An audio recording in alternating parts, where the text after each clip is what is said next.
बात उत्तर प्रदेश की करेंगे, जहां पर पीएम के गढ़ में प्रियंका, क्या यूपी में बनेगी बात? ये सवाल अब लगातार उठ रहे हैं, क्योंकि उत्तर प्रदेश में 2022 में होने वाले विधानसभा चुनावों के लिए कांग्रेस में प्राण फूंकने की तैयारी में लगी पार्टी की राष्ट्रीय महासचिव प्रियंका गांधी वाड्रा रविवार यानी आज प्रधानमंत्री नरेंद्र मोदी के संसदीय क्षेत्र वाराणसी से चुनावी शंखनाद करने जा रही हैं। प्रियंका गांधी वाड्रा वाराणसी में पार्टी के किसान न्याय रैली में शामिल होने के लिए छत्तीसगढ़ के मुख्यमंत्री भूपेश बघेल के साथ पहुंची हैं और वाराणसी के लाल बहादुर शास्त्री इंटरनेशनल एयरपोर्ट बाबतपुर पर प्रियंका गांधी वाड्रा और छत्तीसगढ़ के सीएम भूपेश बघेल का जोरदार स्वागत भी किया गया। और ये दोनों नेता किसान आंदोलन के समर्थन में किसान न्याय रैली कर रहे हैं और यहाँ पर जगतपुर के इंटर कॉलेज मैदान में कुछ ही देर बाद किसान न्याय रैली को संबोधित भी करेंगे। प्रियंका गांधी वाड्रा और छत्तीसगढ़ के CM Bhupesh Baghel Babatpur international airport से सीधे बाबा श्री काशी विश्वनाथ दरबार गए और वहां जाकर उन्होंने विधि विधान से दर्शन पूजन किया, जिसके बाद वो मां कुष्मांडा के दर्शन के लिए सभा स्थल जगतपुर पहुंचेंगे। बता दें कि छत्तीसगढ़ के मुख्यमंत्री भूपेश बघेल का अखिल भारतीय किसान कमेटी ने उत्तर प्रदेश के विधानसभा चुनाव 2022 के लिए वरिष्ठ पर्यवेक्षक भी नियुक्त किया गया है। भूपेश बघेल इन दिनों प्रियंका गांधी वाड्रा के साथ उत्तर प्रदेश में बेहद सक्रिय हैं और इसी के साथ पार्टी के सांसद दीपेंद्र हुड्डा भी उत्तर प्रदेश में लगातार जमे हुए हैं।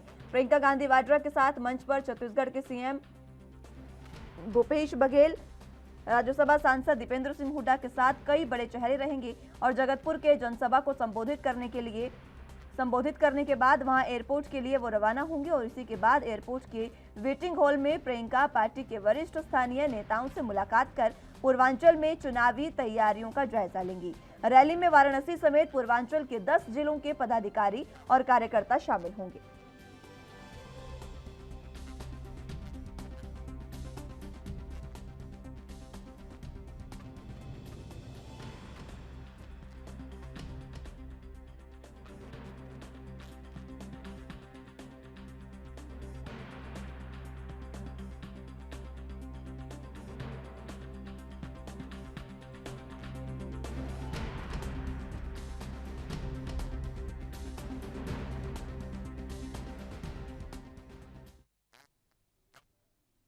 वहीं राज्यसभा सांसद दुष्यंत गौतम ने प्रियंका गांधी की वाराणसी में हो रही किसान न्याय रैली पर निशाना साधा। इस दौरान उन्होंने कहा कि जनता सब जानती है और जल्द ही इसका जवाब भी दिया जाएगा। देखिए, ये कंपेन जो रैली कर रहे हैं ये तो कितनी विराट करेंगे ये तो आपको बाद में मालूम पड़ेगा, लेकिन मुझे लगता है कि जिस प्रकार से मापदंड करके रैलियां कर रहे हैं, जिस प्रकार से काम कर रहे हैं, ये जनता आज की तारीख में सब जानती है। अभी ये उत्तर प्रदेश में गए हुए थे, गले लग रहे थे, एक विधवा बेचारी वो महिला जिसका पति मारा गया उसके गले लग रहे थे। बड़ी अच्छी बात है, लगना चाहिए, लेकिन राजस्थान में भी एक दलित मारा गया है, उसकी माँ को कौन गले लगेगा? पंजाब के अंदर किसानों के लिए पिटाई हुई, उसको कौन बेचारे किसानों को देखेगा?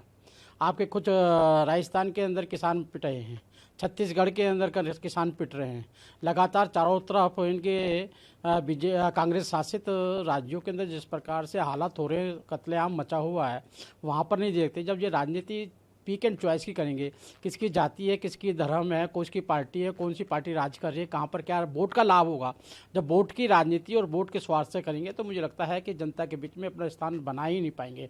अगर ये वहाँ पे यूपी के अंदर घूम घूम के गले लग रहे हैं, 84 के दंगों की विधवा भी बहुत हैं, क्या उनके गले लगने के लिए गए क्या? ये कितना भी कंपेन करने, उत्तर प्रदेश में इनको कुछ भी नहीं मिलने वाला है। इन्हें अपना विश्वास खोया है और जिस प्रकार से लगातार देश के अंदर ये राजनीति कर रहे हैं, कहाँ किसको मिलना है इनको पता ही नहीं है और अपनी खाली वोट की राजनीति करते हैं। जनता सब जानती है, इसका जवाब समय पर देगी। तो प्रधानमंत्री नरेंद्र मोदी के गढ़ में आज प्रियंका गांधी सेंध लगाने जा रही है और यूपी में क्या बनेगी बात, इसी तरीके के कुछ सवाल हैं जो लगातार सभी के मन में उठ रहे हैं। ग्राफिक्स के जरिए आपको वो सवाल बताते हैं। एएनबी न्यूज के सवाल क्या है वो आपको बताते हैं। पीएम के गढ़ में प्रियंका, चुनावों पर कितना होगा असर, ये एएनबी न्यूज के सवाल। किसानों के नाम पर चुनावी शंखनाद शुरू हो गया है, क्या कांग्रेस को इसमें बढ़त मिलेगी? और इसी के साथ किसान रैली से यूपी में बनेगी बात, ये बड़े सवाल है। किसानों को साध क्या होगी सत्ता वापसी? लगातार उत्तर प्रदेश की सत्ता से लगातार जो दूरी बनाए हुए है कांग्रेस, उसकी क्या वापसी होगी? लखीमपुर कांड से क्या कांग्रेस की सरकार एक बार फिर से बनेगी? किसान न्याय रैली में किसानों की बात होगी, ये सबसे बड़ा सवाल है। आज किसान न्याय रैली 2022 में क्या हाथ को मिलेगा किसानों का साथ? ये बड़े सवाल हैं जो आपको एएनबी न्यूज पर आपके टीवी स्क्रीन पर ग्राफिक्स के जरिए बता रहे हैं। एएनबी न्यूज के ये सवाल और काफी बड़े ये सवाल, क्योंकि आज किसान न्याय रैली है, इसमें देखना होगा कि आखिर किसानों की कितनी बात होगी। लखीमपुर विवाद जो हुआ उसके बाद क्या कांग्रेस की सरकार बनेगी और किस तरीके का असर चुनावों में देखने को मिलेगा, ये इस पूरे प्रकरण के बाद। तो उत्तर प्रदेश में 2022 में होने वाले विधानसभा चुनावों के लिए कांग्रेस में प्राण फूंकने की तैयारी लगातार शुरू हो गई है और इसी के लिए प्रियंका गांधी काशी पहुंच गई हैं। प्रधानमंत्री नरेंद्र मोदी का गढ़, उनका घर काशी, जहां पर प्रियंका गांधी सेंध लगा रही हैं।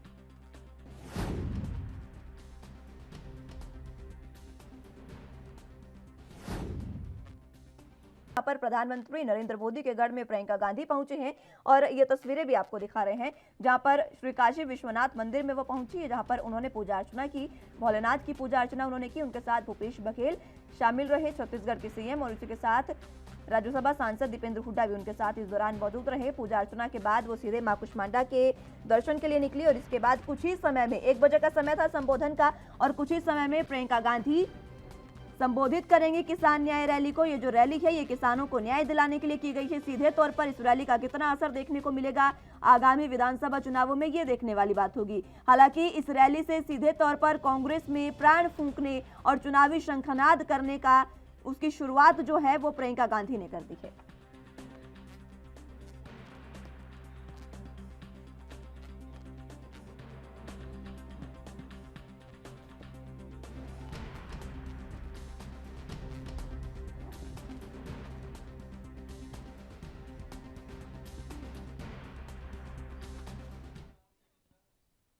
तो इसी पर चर्चा की शुरुआत करेंगे। हमारे साथ तमाम पैनल मौजूद हैं, उनका तारुफ आपसे करवा देते हैं। मन्नत शर्मा जी हमारे साथ युवा कांग्रेस नेता मौजूद हैं और इसी के साथ खेमचंद शर्मा जी हमारे साथ बीजेपी के प्रवक्ता मौजूद हैं। बहुत स्वागत है सर आप दोनों का एएनबी न्यूज पर। सबसे पहले मैं मन्नत जी आप ही के पास आना चाहूंगी। चुनावी शंखनाद आज कांग्रेस की ओर से किया जा रहा है, चुनावी रैली, किसान न्याय रैली, इसमें किसानों की कितनी बात होगी ये मैं आपसे जानना चाहूंगी।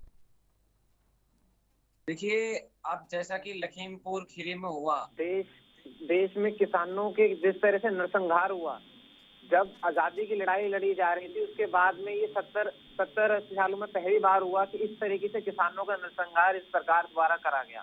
सरकार द्वारा मैं इसलिए कह रहा हूँ क्योंकि सरकार के मंत्री, राज्य मंत्री, जो गृह राज्य मंत्री हैं, उनके बेटे उसमें इन्वॉल्व हैं और उनके बेटे ने जिस तरीके से उसका किसानों का नरसंहार किया, कोई उसमें किसी की उम्र 21 साल से, किसी के 22 साल से, किसी के घर का एक लौता बेटा इसमें मारा गया।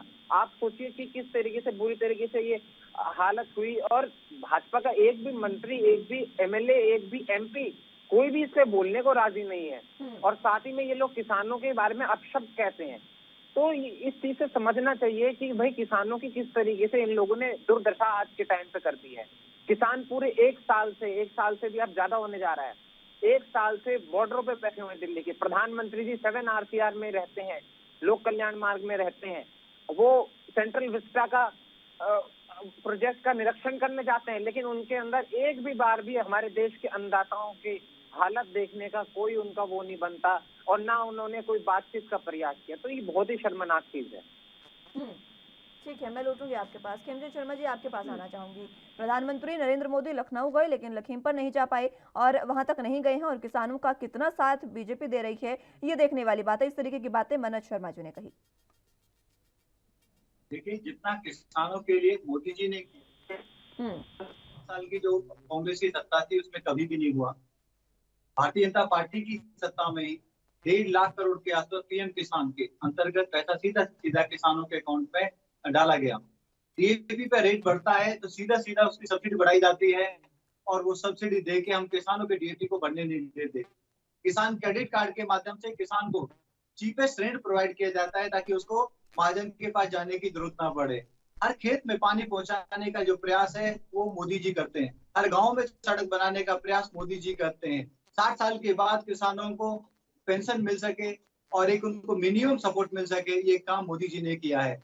ये सारे काम मोदी जी कर रहे हैं जो हिस्टोरिकल काम है और हिस्टोरिकल आप कह सकते हैं इसमें डेवलपमेंट हुआ है। इससे पहले कभी भी ऐसे प्रयास नहीं हुए। रही बात किसानों की, कांग्रेस लगातार उनको लूटती आई है, लगातार उनको गुमराह करती आई है, झूठ बोलती आई है। अब उनको किसानों की याद आ रही है और आज भी आज भी राजस्थान में जब किसान अपनी फसल बेचने जाते हैं तो उनकी पिटाई होती है, टीवी चैनल दिखाते हैं, वहां पे प्रियंका गांधी जी नहीं जाती। झारखंड में हमारे वहां पे आदिवासी किसान मारे जाते हैं, महीनों से वो प्रदर्शन करते हैं, वहां पे प्रियंका गांधी जी, राहुल गांधी जी नहीं जाते।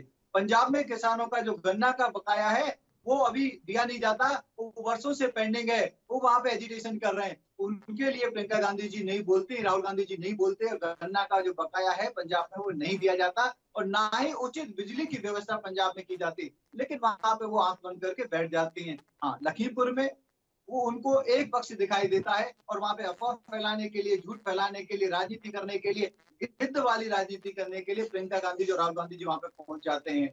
राहुल गांधी जी और प्रियंका गांधी जी भूल जाते हैं वहां 8 लोग मारे गए, 4 लोगों को पीट पीट के मारा गया और जिन्होंने मारा उनके बारे में भी उनको बोलना चाहिए था। जिन्होंने मारा, लठों से मारा, लाठियों से मारा, उनके बारे में उनको बोलना चाहिए। रही बात मिश्रा की, उसको गिरफ्तार कर लिया गया है, उसने अपने आप को पुलिस के सामने प्रस्तुत किया, पुलिस ने इंक्वायरी करी, अगर वो दोषी है तो उसको बख्शा नहीं जाएगा। ये योगी जी ने साफ कर दिया है, कोई भी दोषी है उसको बख्शा नहीं जाएगा, चाहे वो मंत्री है, संतरी है, एमएलए, एमपी है। अब जिन्होंने साजिश की, और कांग्रेस के नेताओं के नाम भी आ रहे हैं, समाजवादी पार्टी के नेताओं के नाम आ रहे हैं, जिन्होंने भीड़ इकट्ठी करी और भीड़ इकट्ठी करके उसको उकसाया और वहां पे घटना को अंजाम दिया। अब धीरे धीरे करके सारे साजिशकर्ता भी सामने आ जाएंगे और राहुल गांधी और प्रियंका गांधी का हाथ भी सामने आ जाएगा। कुछ नहीं है, ये सिर्फ और सिर्फ गिद्ध वाली राजनीति कर रहे हैं, लाशों पे राजनीति कर रहे हैं। किसानों से इनको कोई लेना देना नहीं। सेलेक्टिव इनकी जो अंतरात्मा है वो जागती है। प्रधानमंत्री नरेंद्र मोदी के गढ़ में प्रियंका गांधी आज मौजूद हैं और काशी में उन्होंने चुनावी शंखनाद कर दिया है और उत्तर प्रदेश में क्या बनेगी बात, ये देखना अहम होगा। इसी पर चर्चा कर रहे हैं, हमारे साथ तमाम गेस्ट मौजूद हैं। एक बार फिर से उन्हीं का रुख कर लेते हैं। हमारे साथ सवित मलिक जी, राष्ट्रीय अध्यक्ष किसान यूनियन से भी जुड़ चुके हैं। बहुत स्वागत है सर आपका भी। आपके पास में आप ही का रुख करूंगी, दोनों के स्टार्टिंग कमेंट हो चुके हैं। खेमचंद शर्मा जी हमारे साथ बीजेपी का पक्ष रखने के लिए मौजूद हैं और मन्नत शर्मा जी हमारे साथ युवा कांग्रेस नेता मौजूद हैं। मैं आपके पास सवित जी आना चाहूंगी, जिस तरीके से आज किसान न्याय रैली कांग्रेस की ओर से हो रही है, आप खुद किसान नेता हैं, आपको क्या लगता है? मैं आपसे जानना चाहूंगी, क्या वाकई इस किसान रैली में किसानों की बात होगी? ऐसा है, पिछले 10 महीने से लगातार देश में आंदोलन चल रहा है और विपक्ष कहीं ना कहीं कमजोर था, इसलिए किसानों को खुद सड़क पर आना पड़ा। अगर विपक्ष हमारी लड़ाई लड़ता तो किसानों को खुद सड़कों पर नहीं आना पड़ता। पिछले कुछ दिनों में किसानों के साथ बहुत अत्याचार हुए और आखिरी में ऐसा हुआ कि जब हमारा जमीन छीनने का, मंडी छीनने का और उस देश का अनाज छीनने का काम हुआ तो किसानों को सड़कों पर आना पड़ा। अभी की जो ताजा घटना है, जो बहुत दुखद घटना है, लखीमपुर खीरी की घटना, उस घटना के बाद सभी किसान संगठन वहां गए और सभी विपक्षी दल भी गए, लेकिन फिर भी सरकार दबाव में नहीं आ रही थी। इसके बाद माननीय उच्च न्यायालय ने उसमें हस्तक्षेप किया और सरकार को कार्रवाई करनी पड़ी। कल 6-7 दिन के बाद उस लड़के की गिरफ्तारी हुई। अब ये बीजेपी का झूठ सामने आ गया, जो ये कहते थे वो वहां था नहीं, वो उसके कोई सबूत नहीं है, कोई वीडियो नहीं है। अब कल की 12 घंटे की जांच पड़ताल में ये हुआ है प्रथम दृष्टया कि वो दोषी है। अगर लड़का दोषी है तो इनको तत्काल प्रभाव से अपने मंत्री को बर्खास्त कर देना चाहिए, क्योंकि मंत्री के रहते हुए ये जांच निष्पक्ष नहीं हो सकती। जो अधिकारी जाएगा, जाने से पहले मंत्री जी को सलूट करेगा, आने से पहले सलूट करेगा, तो वो उनके घर से कैसे एविडेंस इकट्ठा कर लेगा? तो तमाम ऐसी चीजें हैं, मैं आ रही हूं आपके पास, जो बीजेपी का झूठ था वो सामने आ गया है और इसमें विपक्षी दलों से किसानों को कुछ ना कुछ हेल्प मिली है, तो उससे कोई नुकसान हमको नहीं लगता, क्योंकि पंजाब के मुख्यमंत्री आए, छत्तीसगढ़ के आए और अकाली दल के आए, तीनों ने उन्होंने 50-50 लाख और हरसिमरत कौर जी ने 21-21 लाख और भी तमाम जो पार्टी आ रही है अपनी तरफ से कुछ ना कुछ मदद कर रही हैं। और गरीब परिवारों के जिनके बेटे चले गए, घर के लोग चले गए, अगर उनको कोई आर्थिक मदद मिल जाए तो उसमें किसान संगठनों को कोई दिक्कत नहीं है। और ये पार्टी ऐसी है जो इनके अपने कार्यकर्ता थे, जो इनके मंत्री के गुंडे थे, जो उसके बेटे के गुंडे थे, उनके घर तक पता लेने नहीं जा रहे और हमको कहते हैं उन पर श्रद्धांजलि दो। कोई हमको मारने आए, हम उनको श्रद्धांजलि दें और ये मारने भेजें और उनको कहते कि इनसे हमारा कोई नाता नहीं है। सबसे पहले तो ये स्वीकार करें उनको कि ये हमारे आदमी थे और हमने भेजा था इनको। ठीक है। तो इसमें बहुत सारी चीजें छिपी हुई है और किसान 12 तारीख को बहुत बड़ा फैसला लेगा अगर मंत्री जी बर्खास्त ना हुए। ठीक है, आप तीनों का स्टार्टिंग कमेंट हो चुका है। अब आप तीनों एक दूसरे से क्रॉस क्वेश्चन कर सकते हैं। अब डिबेट की शुरुआत कर लेते हैं। मनोज जी, आपके पास आना चाहूंगी। खुद सवित मलिक जी, राष्ट्रीय अध्यक्ष किसान यूनियन से हमारे साथ मौजूद है। उन्होंने एक ही बात कही कि अगर विपक्ष पूरे तरीके से किसानों की आवाज उठाता तो वो इस तरीके से किसानों को सड़कों पर नहीं आना पड़ता। विपक्ष कमजोर था, इसी वजह से ये तमाम चीजें हुई। देखिए, मैं उनकी बात से बिल्कुल सहमत नहीं हूँ। मैं सहमत इसलिए नहीं हूँ क्योंकि एक विपक्ष में एक ही पार्टी है, कांग्रेस पार्टी, जिन्होंने सड़क से संसद तक किसानों की आवाज उठाई। राहुल जी चाहे ट्रैक्टर रैली लेके जाए हो या प्रियंका जी ने लखीमपुर खीरी में, जिस तरीके से सबसे पहले वो लखीमपुर खीरी रात को ही पहुंच गई थी। और साथ ही में हमारे जितने भी चीफ मिनिस्टर्स थे उन्होंने भी अपने अपने राज्यों में इस सरकार का जो विधेयक था इसके खिलाफ अपने पारित किए विधेयक। और साथ ही में चाहे पंजाब में किसानों की आवाज उठाना हो, चाहे छत्तीसगढ़ में हो, चाहे उत्तर प्रदेश में हो या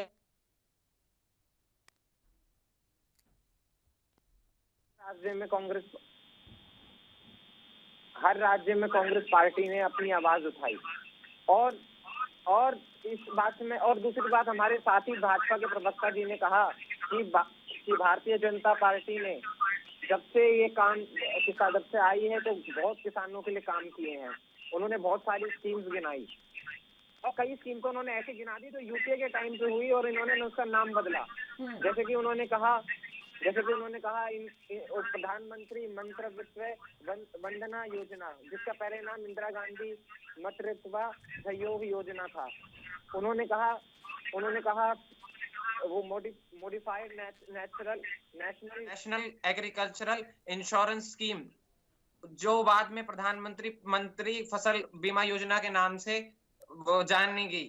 तो प्रधानमंत्री जी तो नाम चेंज करने में नंबर 1 है। ठीक है, लेकिन मनोज जी देखिए, ये बात तो सच है, सवित मलिक जी की बात तो सही है। चाहे फिर वो बीजेपी हो चाहे फिर कांग्रेस हो, ये कहने में गुरेज नहीं करना चाहिए कि दोनों ही सरकारों ने किसानों की वो जो स्थिति बनानी चाहिए थी वो चीज दोनों ही सरकारें नहीं कर पाई है। ये बात वाकई ही वाजिब है। खिमचंद शर्मा जी, आपके पास आना चाहूंगी। आप सवित मलिक जी की बातों में कुछ कह रहे थे। देखिए, सबसे पहले तो आशीष मिश्रा कल पुलिस के सामने हाजिर हुआ और हाजिर होने के बाद उनसे क्वेश्चन की गई और क्वेश्चन करने के बाद पुलिस को लगा कि शायद वो पूरी तरीके से सहयोग नहीं कर रहे हैं तो उनकी गिरफ्तारी हुई। लेकिन ये कह देना कि उनके खिलाफ सबूत मिले, क्या पुलिस ने कोई बयान दिया है? क्या अरे आप अब भी मतलब दोषी होने के बाद, जेल जाने के बाद भी अब उसको बेगुनाह साबित करना चाहते हैं? मैं बोला नहीं आपके बीच में, पुलिस ने अपनी जांच में दोषी पाया जब तो गिरफ्तार किया है। के खिलाफ अभी एविडेंस मिल गए, आप फैलाने का काम कर रहे हैं, आप झूठ फैलाने का काम कर रहे हैं। और कितना अशोभनीय है और कितना निंदनीय है कि 4 परिवारों के जो सदस्य मारे गए उनको आप टेररिस्ट बोलते हो, आप उनको गुंडे बोलते हो, उनको लठों से पीट के मारा गया है, उनको जिंदा मारा गया, जो जिंदा थे लठों से। ठीक है सवित मलिक जी, मैं लौटूंगी आपके पास, मैं लौटूंगी। लेकिन खिमचंद शर्मा जी, आपने उनको तो बहुत शर्मनाक, खिमचंद शर्मा जी आपने सवित जी की बातों को बहुत शर्मनाक बता दिया, बहुत निंदनीय निंदा कर दी उनकी। लेकिन इस बात को शायद आप भूल गए हैं खिमचंद शर्मा जी कि बराबर है, 8 के 8 लोगों के परिवार हैं, 8 के 8 लोगों के भाई बहन है, और ये कह देना कि ये 4 की जान ज्यादा है और 4 की जान कम है, क्या अशोभनीय है। और जिस तरीके से आप बातचीत कर रहे हो उससे साफ साफ पता चलता है कि 4 लोगों को मारने वाले भी आपके जानने पहचानने वाले हैं, कहीं ना कहीं उनका भी नंबर आने वाला है। अभी आशीष मिश्रा तो है, अब तो वो तो कस्टडी में है, लेकिन जो साजिश करता है, जिन्होंने वाहनों को रोका, उन पे पत्थर मारे, उन पे लाठियां मारी और 4 लोगों को जिंदा उन्होंने मारा, उनकी लिंचिंग की, वो भी नहीं छोड़े जाएंगे, किसी को भी नहीं छोड़ा जाएगा और किसी भी ऐसे व्यक्ति को परेशान नहीं किया जाएगा जो उस घटना में इन्वॉल्व नहीं था, या जो व्यक्ति सही है, सही को कोई सजा नहीं दी जाएगी और गलत को छोड़ा नहीं जाएगा। आपने देश की कमान उसको सौंप दी जो हत्यारा है, जिस पर पहले से मुकदमे हैं। अरे बोलो, आप हत्यारे हो, आपके मित्रों ने वहाँ पे 4 लोगों को डंडों से मारा, तो अब आप हत्यारे हो और आप टीवी पे क्यों बैठे हो? आपके मंत्री, आपके जानने वाले लोगों ने 4 लोगों को वहाँ पे पीट के मार दिया, अब आप यहाँ टीवी पे क्यों बैठे हो? आपके कहने से, हमारे कहने से कोई हत्यारा हो गया? जिस व्यक्ति पे आप आरोप लगा रहे हैं वो पुलिस की कस्टडी में है, इंक्वायरी कर रही है। अगर आपके पास कोई फैक्ट है, अगर आपके पास कोई एविडेंस है तो इंक्वायरी कमीशन को दो, आप इंक्वायरी टीम को दो, आप SIT को दो। और अब तो सुप्रीम कोर्ट एक बात बताइए, पुलिस ने गिरफ्तार कर लिया, अभी आप उसको हत्यारा नहीं मानते क्या? कर रहा है हेमचंद जी, पुलिस ने गिरफ्तार क्यों किया है? ये कैसे हो सकता है? हेमचंद जी, पुलिस ने क्यों गिरफ्तार किया, ये जवाब दीजिए। अरे पुलिस ने बोला है ना, पुलिस ने बयान दिया है, पुलिस ने बोला है कि शायद उनको लगता है पूरी तरीके से वो कवरेज नहीं कर रहा है और गलत है तो उस पर कार्रवाई होगी। हम किसी को डिफेंड नहीं करना चाहते और ना ही डिफेंड कर रहे हैं। हमारे अनुसार, हमारी सरकार के अनुसार जो गलत है वो गलत है या दूसरे के बात के नीचे सारी प्रशासन है, सारी समाजवादी पार्टी के नेता हैं, कांग्रेस भाजपा ने पूरा डिफेंड किया उनको, भाजपा ने पूरा डिफेंड किया उनको, लंचिंग करवाई। ठीक है, मन्नत जी कुछ कहना चाह रहे हैं। मन्नत जी, देखिए, इन्होंने जैसा कि कहा कि हम किसी को डिफेंड नहीं कर रहे हैं। सबसे बड़ा झूठ तो ये यहीं पकड़ा गया। इन्होंने डिफेंड भी किया और इनके आप 80% चीजें गलत बोल रहे हो। लेकिन चंचल शर्मा जी ये बात तो सही है ना, आप ये बात कर रहे हैं कि अगर जो कांग्रेस है वो वहां पर नहीं गई है, 4 किसानों 4 जो लोगों की मौत हुई वहां पर, उनसे उन्होंने बातचीत नहीं की, तमाम जो चीजें आप बता रहे हैं, आपने उनकी ये उनको गुंडे बोलते थे, उनको टेररिस्ट नहीं, बोलते हैं। क्या उनके परिवार नहीं है? सुनिए क्या तो उनके भाई बहन नहीं है? सुनिए तो आप बोल रहे हैं, आप सुनने की क्षमता तो रखिए एक बार। सुनिए तो आपने ये बात कही कि वहां पर 4 किसानों के पास गए हैं, बाकी लोगों के पास नहीं गए। उससे तो अच्छा है ना जब प्रधानमंत्री लखनऊ आए और लखीमपुर तक नहीं गए, उससे तो अच्छा ही है ना ये चीज। अरे कुछ नहीं कर रहा, झूठ बोलने से क्या मिलेगा? दिलाने के लिए एडमिनिस्ट्रेशन के साथ काम कर रहे हैं, उनको राजनीति नहीं करनी है, राजनीति नहीं कर रही है, इसीलिए वो वहाँ पे जाके आडंबर नहीं कर रहे हैं। प्रियंका गांधी जी और राहुल गांधी जी को गिद्ध वाली राजनीति करनी है, इसीलिए वो आडंबर कर रहे हैं। ठीक है, मन्नत जी आपके पास आना चाहूंगी। खेमचंद शर्मा जी कह रहे हैं कि प्रियंका गांधी और राहुल गांधी को गिद्धों वाली राजनीति करनी है, इसलिए वो वहां पर जा रहे हैं। अगर उनके पास कोई फैक्ट है तो वो सबमिट करना चाहिए ताकि न्याय प्रक्रिया 2014 से पहले बहुत बड़े हितैषी बन रहे थे किसानों के। हितैषी क्यों बन रहे हैं? उसको कायम नहीं रहने आज वो हमारे किसानों के सामने क्यों नहीं माथा टेक रहे? जो किसान इस देश की रीढ़ की हड्डी है। तुम किसानी के बारे में कुछ जानते हो? वो सिर्फ अपने 2 मित्र उद्योगपतियों के आगे ही माथा क्यों टेक रहे हैं? इस चीज का जवाब दीजिए। इसीलिए किसान 60 साल के राज के बाद कांग्रेस के भी वो समृद्ध नहीं हो पाया। वो भाई साहब अगर शोषण हमने किया होता ना। ठीक है, प्रधानमंत्री नरेंद्र मोदी के गढ़ में काशी में, वाराणसी में आज प्रियंका गांधी मौजूद हैं और लगातार वो चुनावी शंखनाद आज करती नजर आ रही हैं। तमाम गेस्ट हमारे साथ मौजूद हैं। चर्चा की शुरुआत एक बार फिर से करते हैं। मैं आपके पास संवित जी आना चाहूंगी। जिस तरीके से आपने दोनों ही पार्टियों को सुना, मात्र ठीकड़ा फोड़ती नजर आ रही है। कांग्रेस कहती है कि बीजेपी ने जो भी किया वो हमारी देन है और बीजेपी कहती है कि किसानों का हित हमने किया। मैं आप ही से जानना चाहूंगी कि आखिर किसानों का हित हुआ कहां? देखो, किसानों का हित सारी पार्टियां करना चाहती है लेकिन कर नहीं पाती। लेकिन कब करना चाहती हैं? जब विपक्ष में होती हैं। जब विपक्ष में ये होते हैं, जो भी पार्टी होती है वो हमारी हमदर्द होती है, हमारी प्यारी बनकर रहना चाहती है और हमारे कंधे पर पैर रखकर सत्ता में जाना चाहती है। बीजेपी जो आज आरोप लगा रही है, जब हम ये लोग विपक्ष में थे, हमारे आंदोलन होते थे, इनके बड़े बड़े नेता आते थे, बढ़िया बढ़िया बातें करते थे। वो कहते थे कि ऐसा प्रधानमंत्री, ऐसा मुख्यमंत्री जो किसानों की नहीं सुन रहा है। इसके तमाम वीडियो आपके पास होंगे। राजनाथ सिंह और तमाम नेता हैं जो आते थे। लेकिन आज जब इनकी सत्ता है तो ये किसानों को भूल चुके हैं। और सबसे बड़ी बात यह, ये अभी तक ये तय नहीं कर पाए कि हम किसान हैं या खालिस्तानी हैं या आतंकवादी हैं या पाकिस्तानी हैं या कौन है। सबसे बड़ा सवाल आज तक ये है। एक तरफ ये हमको नक्सली कहते हैं, खालिस्तानी कहते हैं, दूसरी तरफ हमसे 11 बार इन्होंने बात भी की है। खेमचंद शर्मा अगर बात की है, 12 बार की बात हुई है, तो हम कहते हैं आपने जो बात हमसे की है वो बात देश के सामने सार्वजनिक कर दीजिए। पता लग जाएगा किसान झूठ बोल रहा कि सरकार झूठ बोल रही है। हमारे पास ऐसे 1000 से भी ज्यादा सबूत है कि सरकार हमेशा झूठ बोलती है, चाहे वो आंदोलन से पहले की हो, आंदोलन की हो या लखीमपुर मामले को लेकर हो। अभी इन्होंने स्पष्ट किया कि भाई वो तो दोषी नहीं है, हम कैसे ये कर दें। अब जब दोषी है जभी तो पुलिस ने उसको पकड़ा है, या ऐसे निर्दोष आदमी को कोई पुलिस पकड़ लेगी? और जब पकड़ा है, वो दोषी है, तो उसके बाप को गृह राज्य मंत्री जैसा महत्वपूर्ण पद क्यों दे रखा आपने? मोदी के गढ़ में प्रियंका गांधी, उत्तर प्रदेश में आज क्या बात बनेगी, इस तरीके की बातें लगातार उठ रही हैं और सवाल ये लगातार उठ रहे हैं। तो चलिए सीधे एक बार फिर से गेस्ट की ओर रुख कर लेते हैं। तमाम गेस्ट हमारे साथ मौजूद है। चर्चा की शुरुआत एक बार फिर से करते हैं।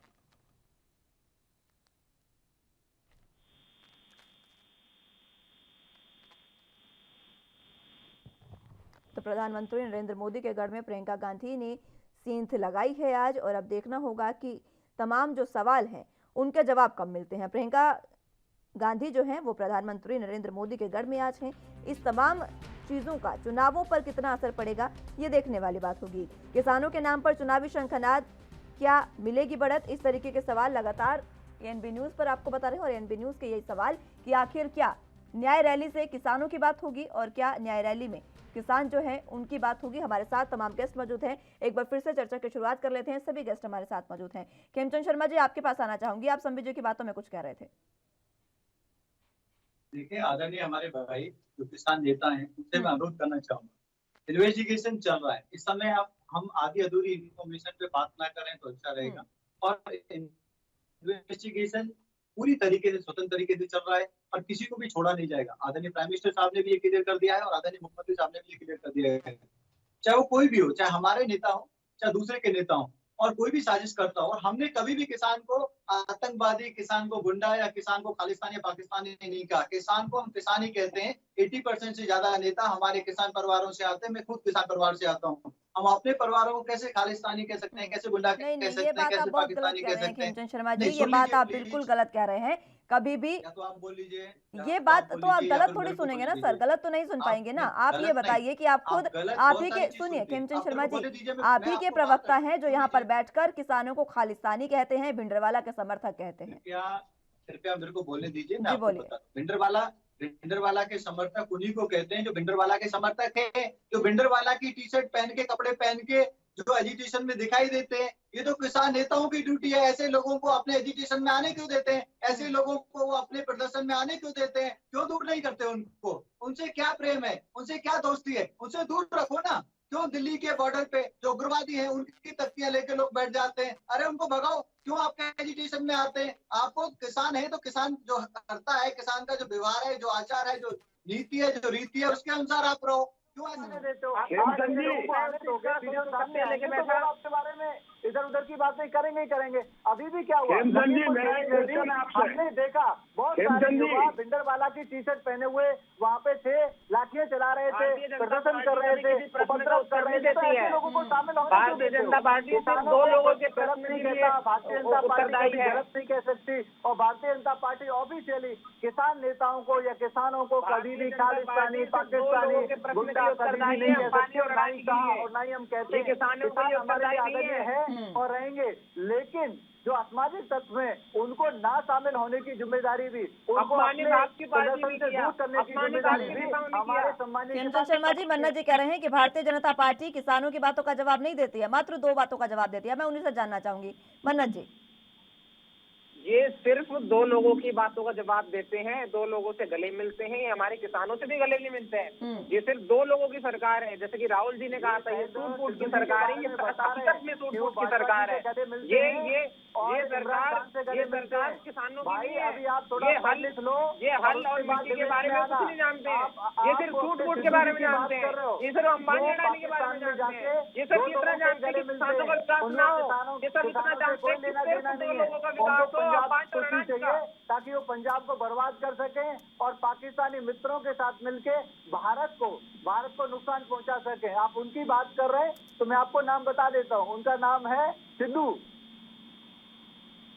अच्छा खेमचंद जी, एक बात बताइए। मैं आपका रुको, अरे अम्मा रुक जाओ एक मिनट। खेमचंद जी, एक बात बताइए, अगर हमारे देश में नक्सली है, आतंकवादी है, खालिस्तानी है, तो आपकी सरकार क्या कर रही है? आपकी सरकार निकम्मी है क्या? बिल्कुल उसके बस की काम करना नहीं है क्या? उसका जिम्मेदार कौन है? सरकार के CBI सुन लीजिए, आपका सवाल हो गया। आदरणीय भाई साहब, हमारी इंटेलिजेंस सरकार के आपका दौरान ही क्यों नहीं आप जाके नक्सली सिद्धू का जी जो को पकड़ के एरिया जेल में है, अरे डाल आप सीधे ये कहिए, आप सीधे ये कहिए कि हम काम करने लायक नहीं है तो इस्तीफा दे दीजिए। निकम्मे वो लोग हैं आपकी सरकार निकलनी है क्या अगर देश में आतंकवादी घूम रहे हैं? देते हैं। ठीक निकम्मे है, वो लोग ठीक है। हैं आप जो तीनों अपने से प्रदर्शन रिक्वेस्ट रहेगी मर्यादा में रहकर कृपया बात करें, शब्दों का चयन मर्यादित हो तो ज्यादा बेहतर डिबेट होगी। ऐसे लोगों ठीक को है। बैठने देते हैं। निकम्मे वो लोग हैं जो जम्मू कश्मीर के खिलाफ, जम्मू कश्मीर को पाकिस्तान का अंग बताने वाले लोगों को अपने बीच में शामिल होने देते हैं। निकम्मे वो लोग हैं जानते हैं कि जो यादव जैसा व्यक्ति, जो फुल टाइम पॉलिटिशियन है, योगेंद्र यादव जैसा व्यक्ति, उसको किसान नेता बनाते हैं। वो लोग निकम्मे हैं। किसान अच्छा है और अच्छा रहेगा। आपको आप संमानीय नेता हो तो किसानों की बात करो। आपको क्या प्रेम है ऐसे खालिस्तानियों से?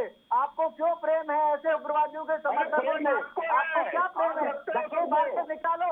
अरे धक्के मार के निकालो, ना ही कोई फोटो आएगा, ना ही वीडियो आएगा और ना ही कोई उंगली उठाएगा। हमें ये भाजपा की सरकार चल रही है, इनके प्रधानमंत्री जी देश में रूल कर रहे हैं, ये प्रश्न भी हमसे ही पूछते हैं। अरे हमको आज भी विपक्ष की आदत है, पहले विपक्ष में थे सवाल पूछते थे, आज भी विपक्ष से सवाल पूछते हैं। अरे तुम्हारा क्या काम है देश में? तुम्हारा क्या काम है? कर रहे हो और आपके प्रदर्शन हैं। भिंडरवाला के टीचर लोग हैं, उग्रवादियों के समर्थक हैं, तो किसकी जिम्मेदारी है?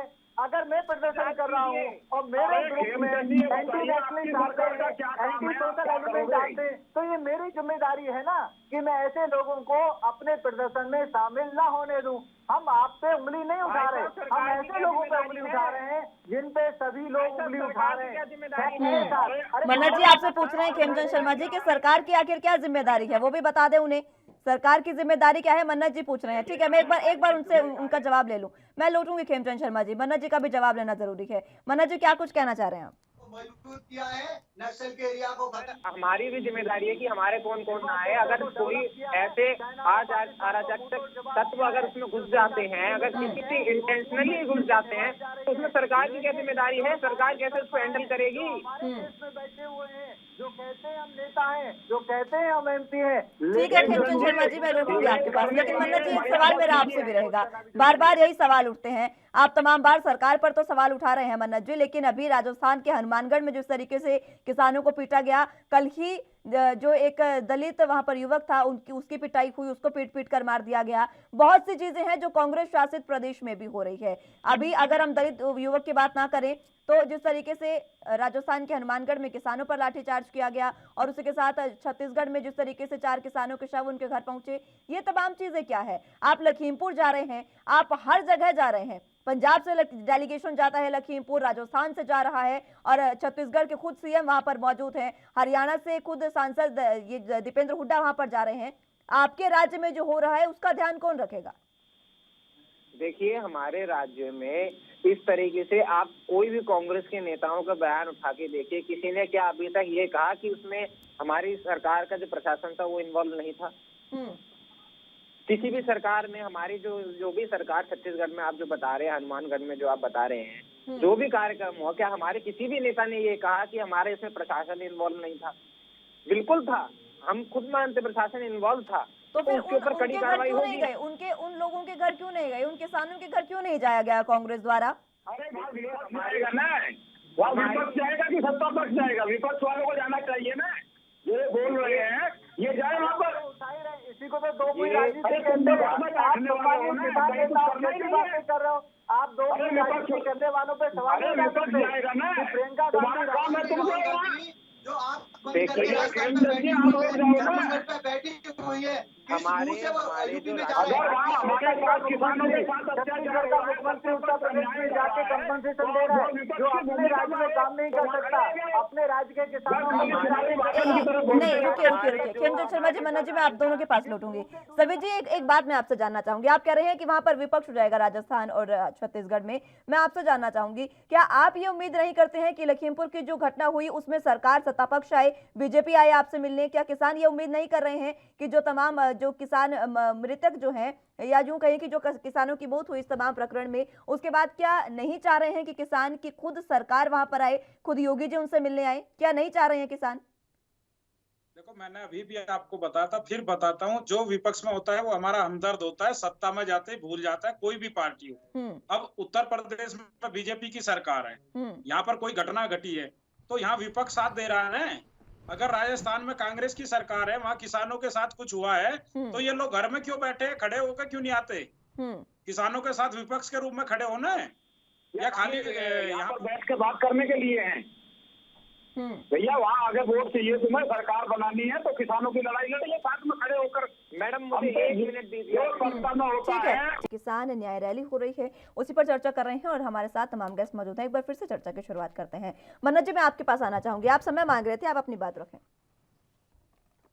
मैं ये कहना चाहता था कि जैसा कि ये किसानों का जो मुद्दा है जिसमें नरसंहार हुआ किसानों का, मैं समझता हूँ कि किसी भी सरकार को इस मामले में पक्ष नहीं लेना चाहिए, बल्कि इनको संवेदनाएं प्रकट करनी चाहिए। क्योंकि चाहे उसमें हुआ, जिस तरीके से वीडियो बनी हुई है दुनिया भर की, उसमें लोग हमारे विपक्ष के नेता भी जा रहे हैं, तो सरकार को सत्ता पक्ष को भी जाना चाहिए। किसान अकेले हमारे नहीं है, किसान सत्ता पक्ष के भी हैं।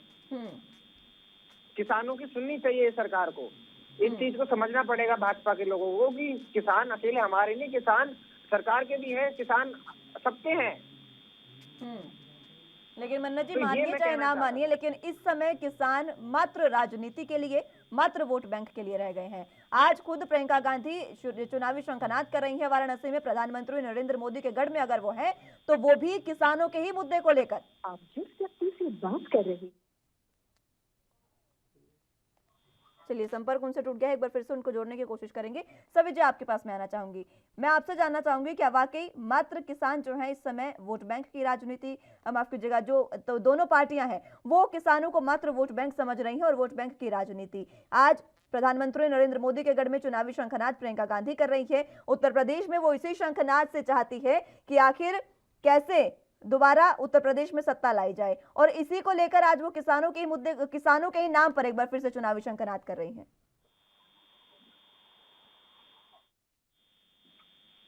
सवित जी, आवाज मिल पा रही है आपको? जी, ऐसा है कि किसान तो बदहाल है, परेशान है, कोई सुनने वाला नहीं है। किसान को कई बार वादे मिले लेकिन सत्ता आते सब भूल जाते हैं। अभी भी कहा गया था 2022 में आपकी आमदनी दुगनी कर दी जाएगी, लेकिन पिछले सालों के आंकड़े हैं कि किसान की इनकम 35 से 40% घटी है। पेट्रोल 60%, डीजल 68%, रसोई गैस 90%, कृषि यंत्र 38 से 40%, खाद्य तेल 70%, तमाम सारी चीजें इस रेशियो में बढ़ी है। और हमारा सरकार ने क्या बढ़ाया, गन्ने का रेट 25 पैसे किलो। तो 25 पैसे किलो देने के बाद कैसे किसान की आय दुगनी हो जाएगी? तो किसान समझ नहीं पा रहा है कि किस स्थिति में वो अपना जीवन जिए। किसान की प्रति व्यक्ति आय घटती जा रही है। अगर हम ये कह रहे हैं कि हमको एमएसपी की गारंटी दे दीजिए, जो माननीय प्रधानमंत्री जी ने खुद पत्र लिखा था और ये कहते भी हैं एमएसपी थी, एमएसपी रहेगी, तो उसको कानूनी जामा पहनाने में क्या दिक्कत है? जब सरकारी एजेंसियां, सरकार हमारा गेहूं 1975 रुपए में खरीदती है तो प्राइवेट व्यापारी को 1400 रुपए में क्यों बिकवाना चाहती है? तो हमारी जो मांगे हैं वो वही मांगे हैं जो सरकारों ने हमसे वादा किया और सत्ता में आने पे वो बदल गए। कहीं ना कहीं सरकार और किसान के बीच में अविश्वास पैदा हुआ। उसी का नतीजा है कि आज पूरे देश में आंदोलन हो रहा है। ठीक है, सरकार हमारी है, जिस तरीके से सरकार, मैं लौटूंगी सवित जी आपके पास। खेमचंद शर्मा जी, जिस तरीके से सरकार ने वादे करके सरकार सत्ता में आई और उन्हीं वादों से अब मुकरती नजर आ रही है सरकार, ये सवित मलिक जी कह रहे हैं, और इसी वजह से अविश्वास की स्थिति पैदा हुई और किसान सड़कों पर। मलिक साहब को मैं बता दूं, मलिक साहब जब भारतीय जनता पार्टी की सरकार केंद्र में आई तो सरसों का रेट 3000 के आसपास था 2014 में। आज 5500 में तो कितना हो गया, लगभग दुगना। गेहूं का रेट 1200 के आसपास था, 2000 से ऊपर गेहूं का रेट है, सरकारी रेट।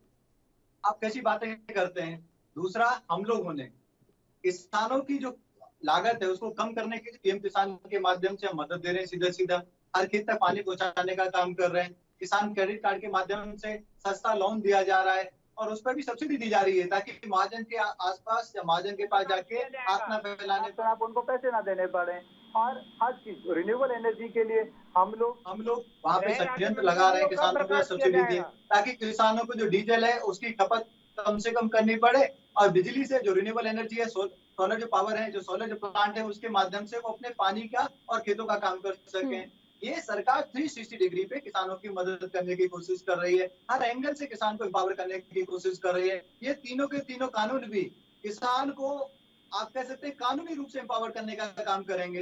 आप कॉन्ट्रैक्ट खेती करते हो तो किसान के पास पूरी तरीके से कानूनी अधिकार होंगे। आप अपनी फसल कहीं भी बेच सकते हो, आपको इंडिपेंडेंट कर दिया है, आपको पूरी तरीके से छूट दे दी है। ये अभी कह रहे थे हमारे भाजपा के प्रवक्ता जी कह रहे थे कि ये जो तीनों कानून है ये किसानों को फायदा पहुंचाने के लिए है, लेकिन ये किसानों को फायदा पहुंचाने के लिए नहीं है, ये इनके 3 मित्र उद्योगपतियों को फायदा पहुंचाने के लिए है।